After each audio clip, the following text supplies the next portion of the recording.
What happens when one man tries to watch all the horror films of the 1980s? We're about to find out, because I'm Josh Spiegel, your host, and this is the 80s Project.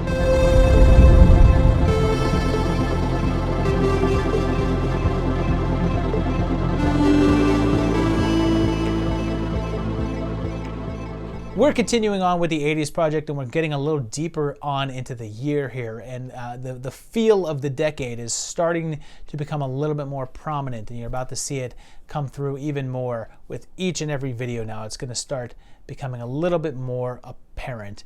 And although on the 80s Project, I kind of made an oath to stick more towards American releases and ignore some of the more obscure international releases, on this episode, you're going to see quite a few international releases that did actually have an effect on the American market. So we're going to focus on them quite a bit here, although there's some American stuff as well. So let's get into this year. This episode kicks off on August 4th in Italy with the release of Cannibal Apocalypse. It didn't get released in the US until September of '81 though, and was also called Cannibals in the Streets. It kicks off with Nancy's dad as a soldier rescuing some Vietnam POWs, and this was directed by Anthony Dawson, a pseudonym for Antonio Margheriti, who would later go on to make the epic Your Hunter from the Future and Alien from the Deep. Unfortunately, the POWs have become cannibals in One Bites Hopper, so when he gets home, he gets that old meat craving. One of his war buddies is loose on the street, biting people at random, and ends up in a standoff. Is he a subversive, a queer, a black, or commie, or a Muslim fanatic? What the hell is he? I don't have anything for that. Hopper, I guess, bones the young girl next door and bites her too. And pretty soon the bite is spreading the effects all around. And here's the wild thing about this one. John Saxon thought that he was making this little film about the psychological effects of the Vietnam War and a viral outbreak. He thought this because he was actually given a version of the script that didn't contain the nastier elements in it, and most of it was poorly translated from Italian. And when they were shooting and started doing the wild effects, he realized what was going on. Apparently, Saxon even considered walking off the production, but ended up sticking it out and gives a pretty committed performance. And there are a handful of gross out moments with some over-the-top gore, and was one of the infamous video nasties, and there's some good stuff going on, like this shotgun all the way through the body gag, and this flamethrower bit. My rating on it is decent at 2.5 tapes, and it's pretty enjoyable, but it takes a little too long to get going, but Saxon's just awesome in it. Its horror cultural significance is at a 2, since it's not very well remembered and sort of disappears amongst a batch of cannibal-themed films from around the same time, but it was one of the nasties and does have a bit of star power. Should you watch it? Probably. It's worth a look, and it's moderately fun. Just a few days later, also in Italy, August 9th saw the release of Anthropophagus, also known as The Savage Island in the US, or The Grim Reaper in the UK, and also The Beast. It didn't get a States release until 1981 and was directed by Joe D'Amato, who did last episode's Orgasmo Nero because dude puts out some volume, and starts with a couple killed on a beach. There's a group of tourists heading out on a trip. One of the crew is Julie here, who is played by Zombie's Tisa Farrow, who is actually the real-life sister of Mia Farrow, and this was her final film before retiring from acting.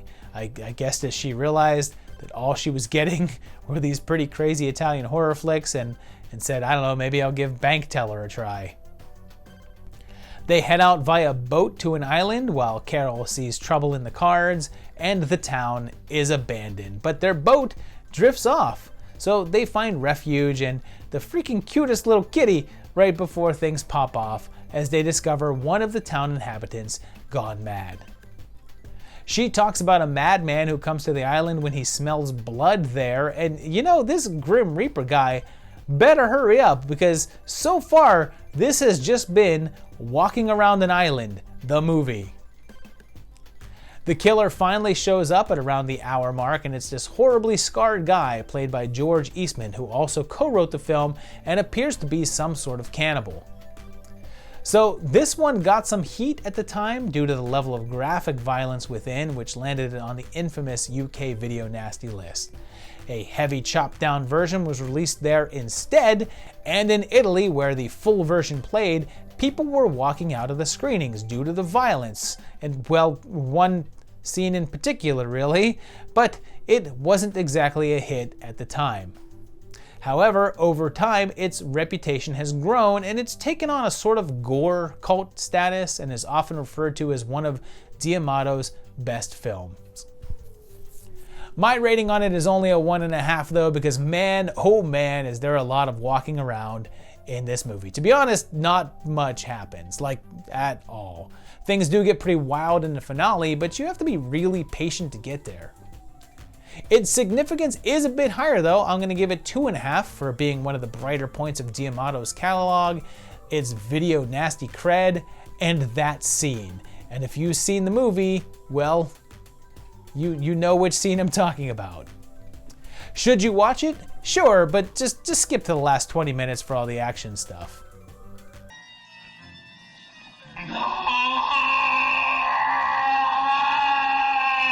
I hope you like Italy, because we're staying there for August 11th's City of the Living Dead from the one and only Lucio Fulci. It begins with a priest committing suicide as a vision seen during the seance, leading to one of the participants' death. There's a journalist on the case, and he's played by Christopher George, who 1 year later will give one of the finest performances of a death scene in all of cinema.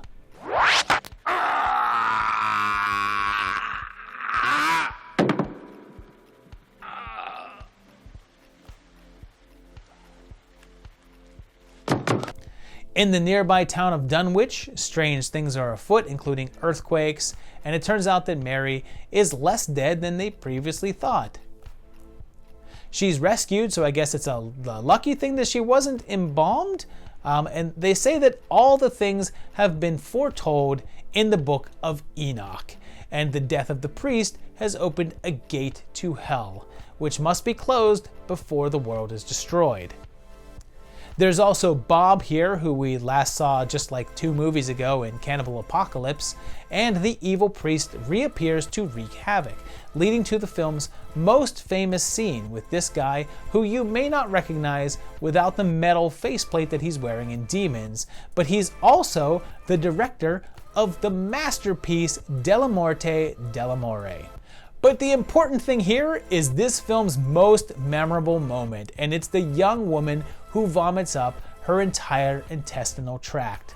So this was sort of spun out of the success of Fulci's Zombie, and it was his take on the standard Lovecraft mythos. It didn't get released in the US until 1983, where it was originally announced as Twilight of the Dead, but a quick cease and desist order fixed that. Instead, it was called Gates of Hell, which became the de facto title of what's known as the Gates of Hell trilogy, which would go on to consist of this film, The Beyond, and The House by the Cemetery. All 3 of these films would star Catriona MacColl, who portrays Mary here. This film also has another notorious moment with Bob's death via power drill, which earned the film some criticism. It was only after that scene was removed that it was allowed to be released in the US, and it was partially that scene that earned it a ban in Germany. Also worth discussing here is the final shot, which is something frequently talked about because it's an odd cliffhanger. After the final battle, our heroes encounter young John in the cemetery, and he happily runs towards them. At first, everyone's happy, but that quickly turns to fear, and they scream in terror, even though it's literally just a kid running their way with a big smile on his face. The reason for this confusing shot is apparently not really known, but there's rumors and theories. It's claimed that the original footage of what they wanted to end with was lost. Some say it was lost in a fire, and others say that coffee was spilled on it. Either way, they didn't have the funds to reshoot the scene and were forced to manipulate the footage to try to make it make sense. Now, others say that there was no missing footage, and it was supposed to be a happy ending. But after shooting, Fulci changed his mind, and this was the best option that the editors had. Any way you slice it, it appears as if the footage is now trying to imply that either John or the cops behind him are zombies, and that's what they're reacting to. My rating here is a solid 4 because I love Fulci and I love this movie. It's dripping with atmosphere, has that classic Fulci dreamlike narrative, and some great effects. Its HCS is also a 4 since it was the onset of the Gates of Hell trilogy, stirred up controversy, and showed off some extremely memorable gore. Should you watch it? Hell yes. You're nurturing a pet neurosis, that's all. Like about 70% of the female population of this country. We're switching countries now and jumping to August 19th for Japan's Dracula, Sovereign of the Damned, which was a made-for-television anime film. It starts off by introducing the Good Count and his castle, and Drac has fled Europe for Boston. A group of Satan worshippers summon Dracula forward, and he's given a bride, and this is based on the classic Marvel comic, The Tomb of Dracula, with that gorgeous Gene Colan artwork, and uses the character models from that series. It has Frank Drake, a descendant of the Count, and of course the wheelchair-bound Quincy Harker, son of Jonathan and Mina from the novel. He's accompanied by Rachel Van Helsing, granddaughter of the notorious vampire hunter, and here's a weird factoid. This character in the comic books would eventually become a vamp herself and would be killed by none other than Wolverine. Satan himself shows up and wants Dracula destroyed, and Dracula has a son named Janus, and this basically follows the storyline of the comic. It's just a very condensed version of it. And I love that Dracula takes the time to plot out an attack pattern in the shape of a bat. Like, what possible reason would there be for him to do this? The rivalry between Drac and the Satanist cult increases, leading to the death of Janus, and this is just such a fun and interesting curiosity that there exists this random anime adaptation of a cult horror comic. If you're familiar with the comic, this may feel like a sort of Cliff Notes version of the story and come off a bit rushed, but it's cool to see it play out, including a cameo from Lilith, but omitting Blade. The film, which runs an hour and a half, tries to cover the entire 70-issue run of the comic series, so you can imagine that there's plenty of condensing in terms of the overall story, and I imagine if you haven't read those comics, then this might seem like a weird, convoluted mess. My rating is 2.5 though, because I have read those books and I have a certain nostalgia for them, and it's fun to see this storyline here, even in a rushed form. Its HCS is a 2 since it's not really known outside of cult circles, and if anything has a significance, then it's the comics. Should you watch it? If you've read the books, absolutely. If you haven't, then probably not, because it's just gonna seem like someone trying to sum up a really long story in a very short format. What is this power? One day later, on August 20th in France, there was Jean Rollins' Night of the Hunted. It begins with a man finding a woman out on the road, wandering lost at night, and she claims to be being chased by someone, although she's not sure who. He takes her back to his apartment, and it soon becomes clear that she can only remember things for a very short period of time, but luckily, she's not looking for a John G. Elizabeth is actually played by legendary French adult film star Brigitte Lahaye, whatever, and Roland has previously used her in his films in a supporting role, but this was her first lead for him. Robert decides that he's found a woman on the side of the road who has some sort of issue in which she can't store memories, so he decides to bang her, I guess. Seems like a sound decision. The next morning, when he leaves to work, a doctor and nurse arrive and say that they're taking her back to a hospital. It seems that the other patients there have issues with memory as well, and it seems to have some sort of bodily effect also. There's a bunch of other people suffering from the issues, and of course, since it's Roland, people are naked a lot, and someone ends up with scissors in the eyes. Elizabeth tries escaping again with a friend, and we're told that there's a disease spreading that takes away their memories and is essentially turning them into zombies. And there's a sort of Cronenberg-esque element to this one, but different. It vaguely feels like a sort of side story to Shivers in a way, with the focus on disease and sexual activity, but it's also 100% Roland. My rating here is a 3. This is actually very atmospheric and a gorgeous surreal fantasy, but the middle's a little on the slow side to keep it from going any higher. Its significance is similar to 2.5 since it's quintessential Roland and one of his more regarded films. Should you watch it? Yes, it's well shot, and even if it's a little light on the horror, it's worth checking out.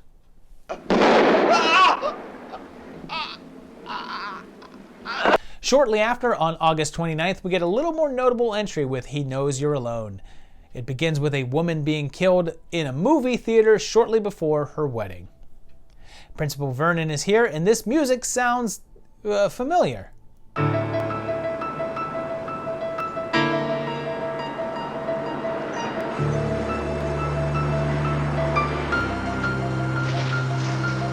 Turns out that one of the detectives on the case had his fiancée murdered by a jilted lover. Freaking incels have been a problem since the 80s. Amy here is getting married as well, and Ray overhears this, so he's got a new target. And meanwhile, there's a tiny cameo from Kung Fu Joe in one of his earliest roles. If Amy looks familiar to you, you might be a fan of the film 3 O'Clock High, since she's the hot English teacher in that one. And there's also a small role for James Rebhorn here, and Ray starts his stalking. It has a real Halloween feel, as Amy sort of sees him following her, and she has an ex named Marvin, and you know this because they say his name approximately 400 times over the course of the film. Marvin? Marvin. How about Marvin? Marvin. Marvin. Marvin. That's really dumb. The actor, Don Scardino, went on to transition into directing and has been working steadily in television ever since, and has done several movies, including the Steve Carell vehicle, The Incredible Burt Wonderstone. So this one is pretty widely known for being one of the first Halloween knockoffs, and it is a knockoff. It copies quite a bit of that film's aesthetics and plot points, although it wasn't nearly as acclaimed as that one was. It did, however, make quite a bit of money. Made for $250,000, it ended up pulling in around $5 million at the box office, marking it as a big hit. But it also gained notoriety in a few other ways. It's the first film for Dana Barron, who would soon go on to become one of the Audrey Griswolds and then appear in a number of other things. But it's also the very first acting role for Forrest Gump himself. Considering how much it's touted as his screen debut, you'd think that he'd be in it a little bit more, but he's really only in 2 scenes and plays very little part in the overall plot.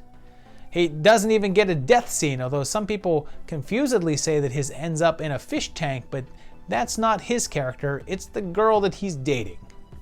My rating here is also 3 tapes because it's a pretty solid slasher flick, even if it feels a bit derivative. It's certainly never boring and does a good job imitating Carpenter's shtick, but it never really feels like its own thing. Its HCS is a 3.5 since it will always show up whenever someone is discussing the early career of Hanks, but it also earns some cred for being one of the early Halloween imitators. Should you watch it? Yep, it's a pretty classic example of early 80s slashing fun. I'm too tired to scream from the pain you just caused me. Oh, I'm sorry. Oh, don't be. I stretched out an extra foot to make sure I'd trip you. Next up, sometime in September, we've got the release of Fiend, the second film from indie schlockmeister Don Dohler. It begins with some sort of evil force entering a cemetery and reanimates a body there, and it attacks with glowing red hands, like his name was like Show Nuff or something. That restores the body to human form, and he kills people, but takes care of kitties, so there's some good in him.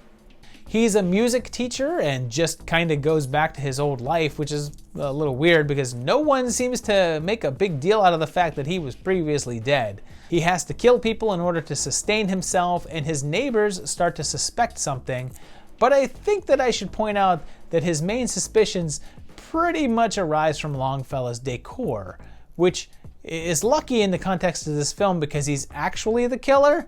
But let's not all just go thinking our neighbors are serial killer just because they have darker motifs for their household goods than you prefer, okay? If you're not familiar with Doller, he's one of the original low-budget filmmakers and operated out of Maryland and made some really fun, wacky films on a shoestring. This one was done for around $6,000, but I wouldn't be surprised if it was less than that. Doller used his own house and some of his relatives in the movie to keep the cost down, and the film really benefits from the nice, creepy performance of Don Leifert as Longfellow. Leifert pretty much only acted in Doller's films, but he's pretty entertaining here, giving a good turn as the villain. It's revealed that Longfellow is a fiend, a phantom that can resurrect a long-buried corpse and take people's life force to keep it from deteriorating. And I love that they discover this since Gary randomly reads about a fiend in a book and just decides that's what's going on with the killings, and he's right! They even try to explain the whole thing about people not realizing he's dead, even if it happens through the very unlikely plot point of a guy who worked at the graveyard literally just carrying around a newspaper cutout of the dead man. Like, why do you have that, man? My rating on this one is also 3, since this is just a good, classic, low-budget, fun tale. It's really nothing special, but it is pretty entertaining and a great example of making your money count. Its significance is a little lower though, since it's not one of the more noted of Doller's repertoire, so it's just a 2. There's no real distinguishing merit to it other than being an early part of his career. Should you watch it? I'd say yeah, it's pretty damn fun. On September 9th, there's then a very prestigious release, and it's Phobia. It begins with introducing a group of people with different fears, like snakes, crowds, men, and heights. And Dr. Starsky here has a new treatment for dealing with the phobias, and he takes them out to confront them. When he has one go to his house, she accidentally triggers some sort of bomb there, and the pedigree on this film is outstanding since it's directed by the legendary John Huston. This is the guy that gave us Chinatown, The African Queen, Prizzi's Honor, The Maltese freaking Falcon. He's got a pair of Oscars and was nominated for a bunch of others, so the expectations for this one are pretty high. The police suspect the doc's patients of trying to kill him, but then his patients just start dying off in the methods that represent their greatest fears. And apparently the production of this one was a bit of a train wreck. There are 8 writers on the screenplay, with 3 uncredited, and one of those is the awesome Dan O'Bannon. He talked about the amount of work in reconfiguring the script after he was asked to, quote, fix it. The finished product kinda toes the line between psychological horror and police drama as they try to determine who is responsible for the murders. It's supposed to be a whodunit, but the big reveal at the ending is completely and totally unsurprising. Upon release, the troubles would continue as it was blasted for Glasser's low-key, almost asleep performance as the Doc, and the complete and total lack of any style. It's virtually impossible to tell that this film was directed by Huston, and it's pretty widely considered to be his worst film. It was dead on arrival as well, bringing in less than $100,000 in box office against a budget of $5 million. My rating on it is 1.5. It is pretty flat all around. There's not much going on, and a few flashes of intriguing stuff like a death by elevator are too few and far between. Its HCS is a 2 since it's not well remembered, but it is still by a legend, so it gets a little extra for that. Should you watch it? Not really, not unless you want to see that even some great talents are capable of making just some schlock.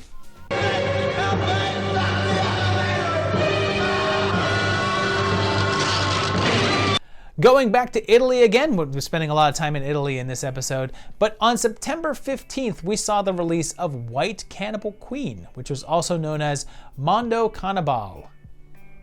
This kicks off with a family on a trip through the jungle, and their ship is attacked by a group of cannibals, and they kill little Lana's mom and chop off her dad's arm. She's taken in though, called a white goddess, and Jeremy manages to escape.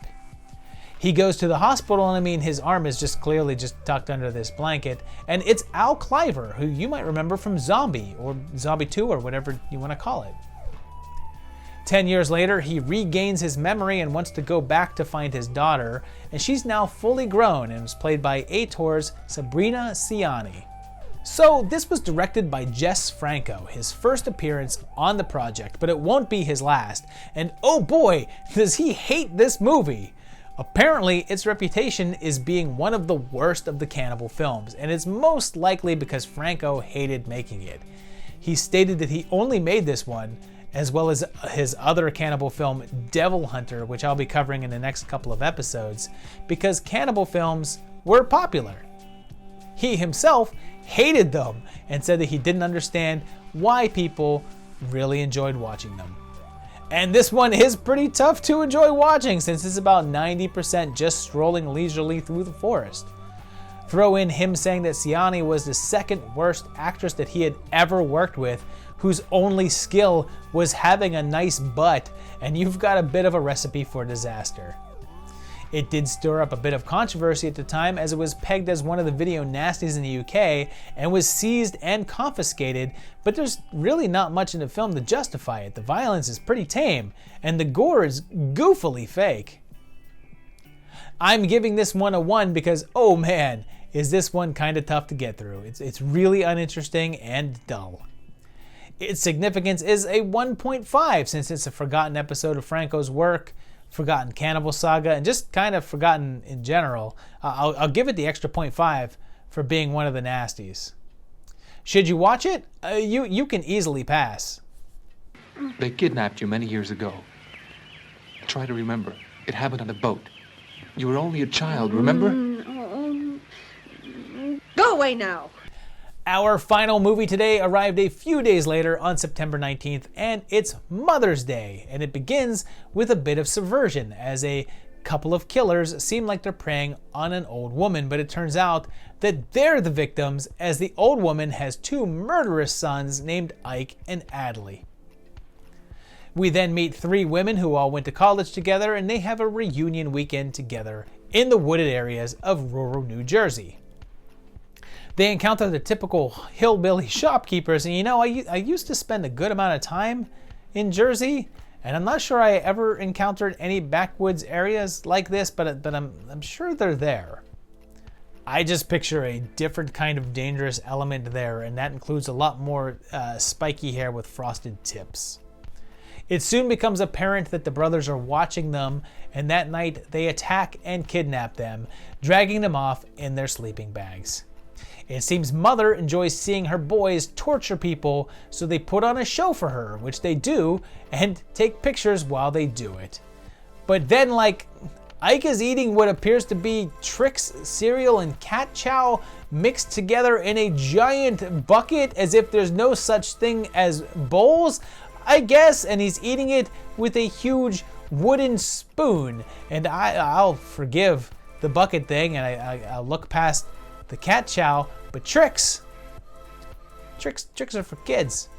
The girls try to escape, of course finding obstacles along the way, and this one was co-written and directed by Charles Kaufman, who was a big contributor to early Troma films, writing their pre-horror films Squeeze, Play, and The Waitress, but he also did some work on Toxic Avenger and Class of Nukem High. And he's Lloyd Kaufman's brother. Lloyd actually served as a producer on this film, and because of this connection is often referred to as a Troma film. And although Troma did actually do a release of the film at one point, it was originally distributed by United. At the time, it was pretty harshly talked about, getting a number of negative reviews based on the violence and rape scenes, but over time, it's developed a pretty strong second look as the satirical elements and dark humor got more attention. A really weird little side note is that if you go to the IMDb page for the movie, it cites the actor Frederick Coffin as playing Ike, and he's fairly noted and has been in tons of TV roles and movies. However, this is supposedly incorrect, and Coffin is not in this film at all. In fact, the character of Ike has been said to be played by an actor named Gary Pollard, but this seems to be the only film that he's done, and he's said to have passed away. It grew to be enough of a cult classic that it earned a remake in 2010 from Saw and Repo director Darren Lynn Bousman, but with the exception of being centered around a homicidal mother with a twisted family, there's very little similarity.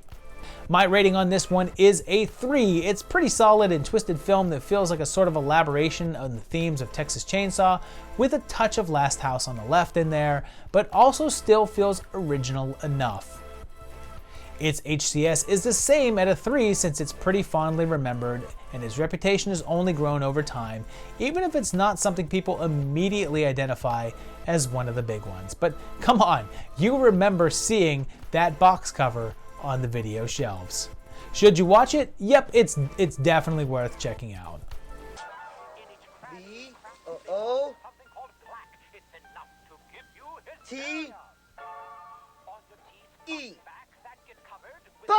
So there you have it, 10 movies from getting into the later part of 1980 here, where we're definitely getting further into the year.